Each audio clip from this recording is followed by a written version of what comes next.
दोस्तों मैं हूं आसिम जिलानी और इस वक्त हमारे साथ सीनियर जर्नलिस्ट शाहिद अजमल साहब मौजूद हैं, आयशा नाज साहब मौजूद हैं। दोनों पार्लियामेंट भी कवर करते हैं, FPR को भी देखते हैं, खजाना को भी देखते हैं। एक बड़ा इशू चल रहा है कि FPR 10 गाड़ियां खरीदने जा रहा है। अरबों रुपए की मालियत की ये गाड़ियां हैं। वैसे तो ये अवाम के टैक्स का पैसा लेते हैं और इस पैसे को फिर यही गाड़ियाँ खरीदना चाहते हैं, जिस पर बड़ी तनकीद हो रही है। चौधरी शाहिद अजमल साहब से हैं। चौधरी साहब, आप बताइएगा कि ये क्या मामला है और क्या वो खरीद सकेंगे कि नहीं?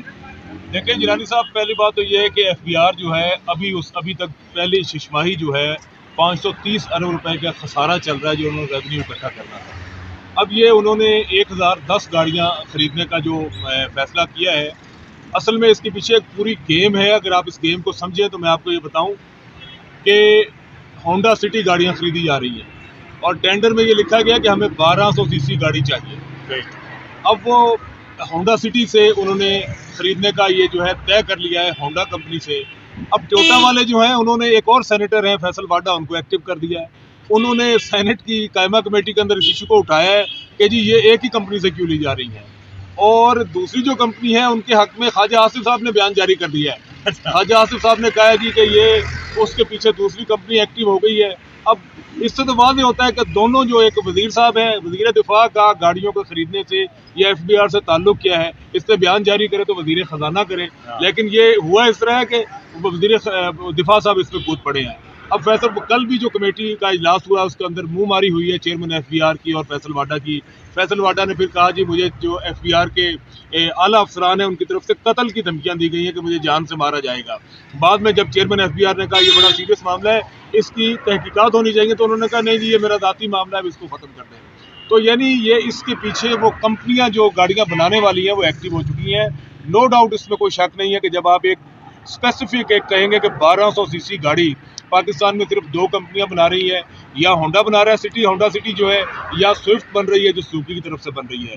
बाकी जो टोयोटा की गाड़ी है यारिस की जो है वो 1300 सीसी है, और 1300 सीसी के लिए फैसल वाडा साहब ने बार बार कमेटी के अंदर जिक्र भी किया कि वो 1300 सीसी क्यों नहीं खरीदी जा रही। तो इसके पीछे मुझे ये लगता है कि ये वो कंपनियां जो हैं, क्योंकि 6 अरब की ये गाड़ियां हैं, 6 अरब की, और अब देनी किसको है? फील्ड अफसरान को। मुझे ये भी आपको सोचना चाहिए कि इससे पहले अगर आप 1010 गाड़ियां खरीदने जा रहे हैं, क्या 1010 ऑफिसर जो हैं इससे पहले सिर्फ दफ्तरों में बैठे रहते हैं? क्या वो फील्ड में नहीं जाते, या वो साइकिल पे जाते हैं? यार वो किसी ना किसी तरह पहले जाते हैं ना फील्ड में। और कस्टम जो है FBR का शोबा, उनके पास ये पावर मौजूद है कानून के तहत कि जो गाड़ियां ये पकड़ते हैं गैर कानूनी, उनको ये अपने ज़ाती यानी दफ्तरी इस्तेमाल के लिए इस्तेमाल कर सकते हैं। लाखों गाड़ियां इनके पास जहाँ जहाँ इनके वेयर हाउसेज हैं वहाँ पर पकड़ी हुई नई गाड़ियाँ खड़ी हैं जो इन्होंने कस्टम चोर गाड़ियाँ या जिनको इलीगल कहते हैं पकड़ी हैं। तो क्यों नहीं उनको इस्तेमाल में लाते हैं, और नए आप 6 अरब आवाम के जेब से निकालना चाहते हैं और आवाम पर बोझ डालने जा रहे हैं। तो ये एक बहुत बड़ा स्कैम है। आयशा, जैसा कि एक बड़ा मशहूर डायलॉग है, तारीख पे तारीख, तारीख पे तारीख, तो FPR टैक्सेस पे टैक्सेस लगा रहे हैं, लेकिन कोई सहूलियात नहीं है। कितनी ज़्यादा मालियत की ये गाड़ियाँ खरीदने जा रहे हैं, आप क्या कहते हैं? अच्छा, पहले तो मैं ये कहूँगी कि हुकूमत ने कोई 5 साल से कफायशकारी मुहिम जो है वो चलाई हुई है, जिसकी वजह से कुछ गाड़ियाँ बेच दी गई। हमने देखा भैंसें बेच दी गई पिछले गवर्नमेंट में। इस गवर्नमेंट ने भी, आप दफ्तरों में चले जाएँ, आपको सिवाय चाय के या पानी के आपको कुछ पूछा नहीं जाता। बताते यही हैं कि जी कफायशकारी मुहिम चल रही है, इस वजह से यहाँ पर हम कुछ भी नहीं दे सकते। एक तरफ तो इन्होंने ऐलान किया हुआ है कि हम बहुत ज़्यादा कफायशकार बने हुए हैं, और दूसरी जानिब आप देखिए गाड़ियाँ पहले हुकूमत की तरफ से भी आपको पता होगा कि उन्होंने भी मंगवाई गाड़ियाँ, और हमारे वज़ीर आज़म हाउस के लिए स्पेशल लोगों के लिए गाड़ियाँ मंगवाई गई जो पहले बेच दी थी और खसारे में बेची थी।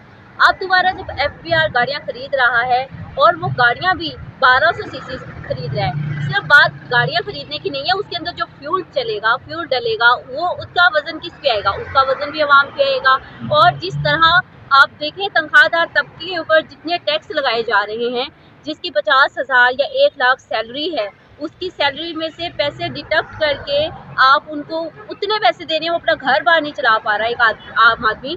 लेकिन अब जो है, अब वो लोग अपनी अयाशियों के लिए, अपने अफसरान के लिए गाड़ियाँ खरीदते फिर रहे हैं, वो भी 1200 सीसी गाड़ियाँ, और 1010 अफसरान के लिए। तो जहाँ पर FBR अपने अहदाफ पूरे करने में नाकाम दिखाई दे रहा है। वहीं पे उनकी अयाशियाँ जो हैं वो ख़त्म नहीं होती। एक तरफ तो चेयरमैन ने पहले इनकार किया था कि जी वो ऐसा कुछ नहीं करने जा रहे, लेकिन फिर अलग वो ऐलान कर देते नहीं जी हमारे अफसरान के पास गाड़ियाँ मौजूद नहीं हैं, हम ये गाड़ियाँ खरीदेंगे, हमारे अफसरान बाहर जाएंगे। तो ये तमाम चीज़ें जो हैं ये ड्रामा ही है, ये स्कैम ही है। इसको ख़त्म करना चाहिए, गरीब आवाम को सोचना चाहिए। अफसरान के शशके देखें आप, और यहाँ पर 70% आबादी को 2 टाइम की रोटी नहीं मिलती। तो यहाँ पे सवाल तो बनता है कि जो IMF शराइत लगाता है, क्या वो अफसरान पे नहीं है, क्या ब्यूरोक्रेट्स पे नहीं है, क्या वो सियासतदान पे नहीं है, सिर्फ गरीब आवाम पे है। आप बिजली महंगी करते हैं, उसका बर्डन गरीब आवाम पे होता है। आपने एडजस्टमेंट जब करनी होती है, उसका बर्डन आप गरीब आवाम पे डालते हैं। तो यहाँ पे अफसरान हर कोई ये देख रहा है कि ज्यादती हो रही है, और ये ज्यादती जो है इससे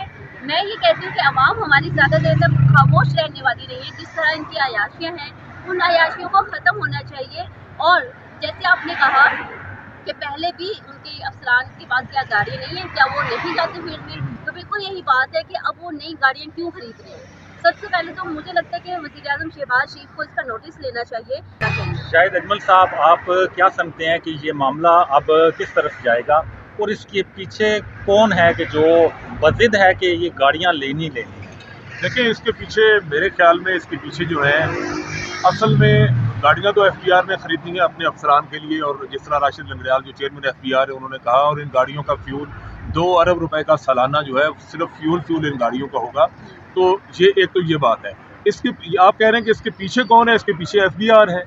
और मुझे लगता ये है कि आखिरकार FBR जीत जाएगा, क्योंकि जो चेयरमैन FBR हैं वो बहुत मजबूत हैं, बहुत स्ट्रॉन्ग है।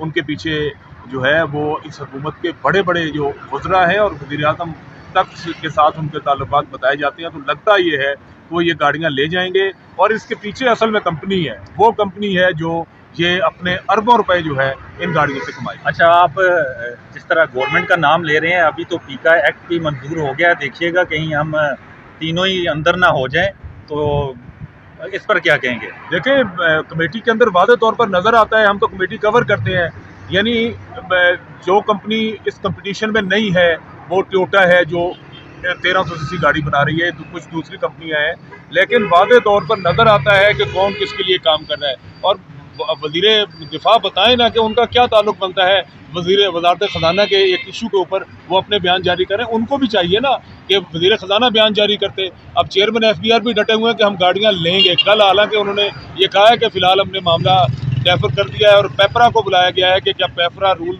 जो है वो अलाउ करते हैं कि आप सिर्फ एक ही इस तरह जिस तरह उन्होंने टेंडर दिया है ऐसा टेंडर दे सकें। हालांकि उनका कहना है कि पेपरा इसको अलाउ करता है। तो अब देखते हैं आगे क्या होता है। दोस्तों, ये था FBR का मामला कि अरबों रुपये मालियत की गाड़ियाँ खरीदी जा रही हैं। इसमें जो मज़ीद पेशरफ्त होगी उसके हवाले से भी आपको आगाह करें।